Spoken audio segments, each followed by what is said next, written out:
juga.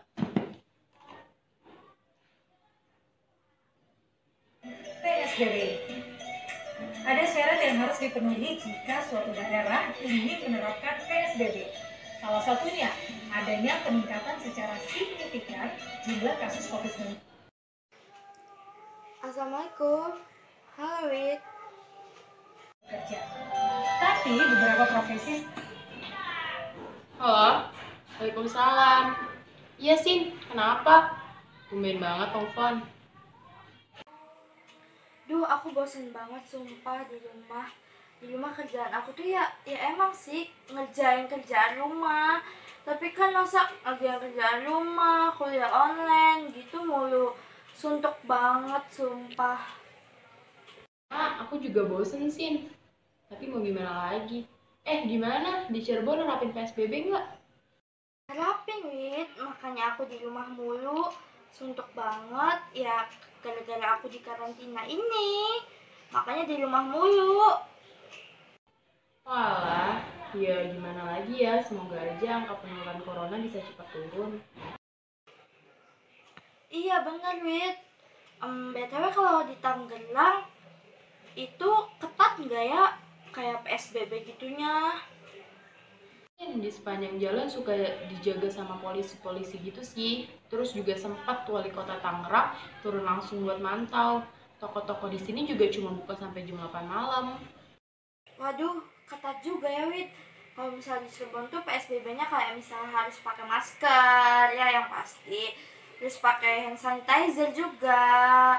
Terus ya yang pasti nggak boleh keluar rumah dan itu tuh nyiksa banget, Wid. Sumpah. Iya sih, lagi kayak gini juga semuanya serba susah. Tapi aku tahu sih gimana caranya ketemu walaupun lagi nerapin PSBB. Hah? Ketemu? Gimana caranya kita bisa ketemu, Wid? Udah, kamu sekarang gak usah banyak tanya. Pokoknya kalau keluar rumah itu jangan lupa pakai masker, selalu bawa hand sanitizer. Iya, aku tahu kok caranya. Sekarang kamu siap-siap, aku juga mau siap-siap. Oke, sip. Iya, sip.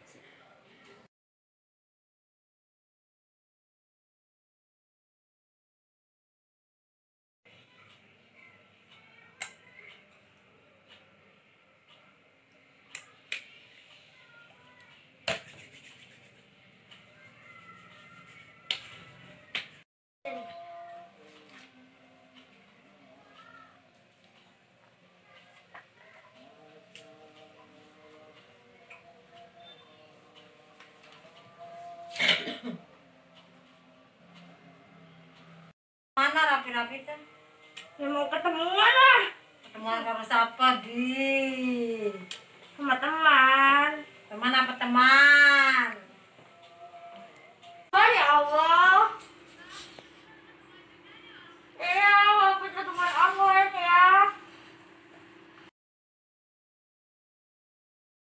Perkenalkan, nama saya Reza Gibran Sudrajat dengan NIM 15114190110.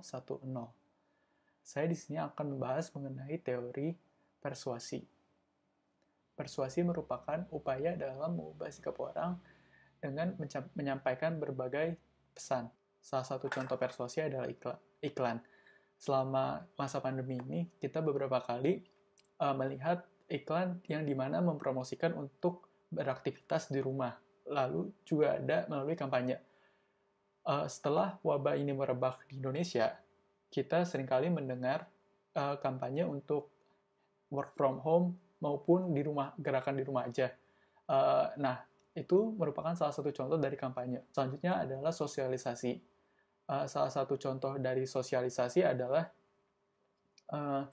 dengan penerapan pembatasan sosial berskala besar atau yang biasanya disingkat dengan PSBB. Informasi mengenai PSBB ini dapat ditemukan di berbagai media, baik televisi maupun internet. Menurut teori Elaboration Likelihood Model, menurut Petty dan Cacioppo, ada dua macam cara dalam memproses pesan persuasi. Yang pertama ada systematic processing dan heuristic processing. Pengolahan pesan dapat dikatakan sebagai systematic processing apabila orang benar-benar mempertimbangkan pesan ini dengan sungguh-sungguh. Dalam hal ini dilibatkan pemikiran yang menggunakan logika serta pertimbangan yang mendalam.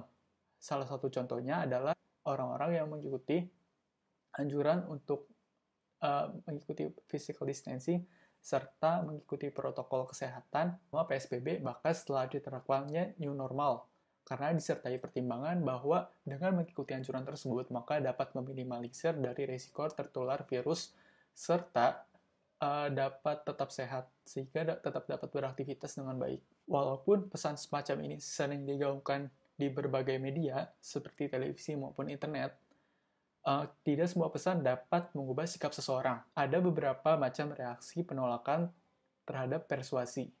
Salah satunya adalah reaksi penolakan. Reaksi penolakan ini dapat timbul di mana ada perlawanan terhadap pesan persuasi yang dimana dapat menimbulkan kebebasannya terancam. Salah satu contohnya adalah pengabaian dari physical distancing. Misalnya salah satu contohnya adalah gerakan physical distancing di mana masih banyak orang-orang yang melanggar karena gerakan ini membatasi kebebasan seseorang dalam bersosialisasi maupun berkumpul dengan kerabat-kerabatnya. Atau ada juga reaksi penolakan dengan membantah secara aktif. Orang-orang dapat menentang dan membantah pendapat atau pandangan-pandangan yang berlawanan dengan pandangan apa yang ia miliki. Salah satu contohnya adalah masih banyak orang yang tidak atau menganggap virus ini tidak begitu berbahaya sehingga mereka tetap beraktivitas tanpa mengikuti protokol kesehatan. Jadi, karena kita sedang dalam masa transisi pembatasan sosial berskala besar, maka kita harus tetap menjaga jarak, lalu menjaga kebersihan, dan tidak ikut berkumpul di keramaian. Mengapa demikian? Tindakan tersebut diharapkan dapat mencegah kembalinya penyebaran dari virus corona tersebut. Lalu, bagaimana cara kita dapat tetap terhubung secara sosial? Salah satu contohnya sudah ditunjukkan oleh Widya dan Cynthia di video sebelumnya. Selanjutnya, kita akan membahas mengenai bagaimana cara kita menjaga kesehatan mental di tengah pandemi ini. Selama pembatasan sosial berskala besar, kita diharuskan menetap di rumah dan membatasi kegiatan sosial. Dan hal tersebut dapat berdampak terhadap kesehatan mental. Walaupun kegiatan isolasi dinilai efektif dalam mencegah penyebaran dari virus tersebut, isolasi sosial juga dapat menimbulkan masalah lain. Seperti yang dilansir dari verywellmind.com, American Psychological Association melaporkan bahwa isolasi sosial dapat berdampak pada risiko kesehatan, baik fisik maupun mental. Risiko kesehatan fisik dapat contohnya seperti berkurangnya kualitas tidur, lalu menurunnya kesehatan kardiovaskular, serta gangguan dan fungsi eksekutif. Jika fungsi eksekutif terganggu, maka dapat berdampak pada gangguan konsentrasi, mengelola emosi, serta kemampuan dalam mengingat informasi. Lantas, bagaimana cara kita dalam menjaga kesehatan di tengah pandemi ini?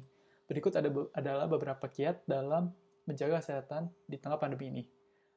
Yang pertama, menjadwalkan waktu untuk refreshing. Selama pandemi ini, kita diharuskan menetap di rumah hingga virus berlalu. Walaupun kita banyak bekerja di rumah dan belajar di rumah, bukan berarti kita tidak dapat refreshing. Refreshing selama di rumah dapat dilakukan dalam bentuk misalnya mendengarkan musik, nonton film, maupun menghabiskan waktu bersama keluarga. Refreshing juga dibutuhkan agar jumlah stresor dapat terjaga dan dapat berdampak positif pada kesehatan ketimbang berdampak negatif. Lalu tips selanjutnya adalah dengan berolahraga. Olahraga dapat memacu dalam pelepasan protein neurotropik yang dimana dapat meningkatkan dari fungsi otak. Serta olahraga juga dapat memacu tubuh dalam memproduksi hormon endorfin yang dimana dapat mengurangi rasa sakit dan menimbulkan rasa bahagia. Lalu tips selanjutnya adalah tetap terhubung dengan orang-orang tercinta.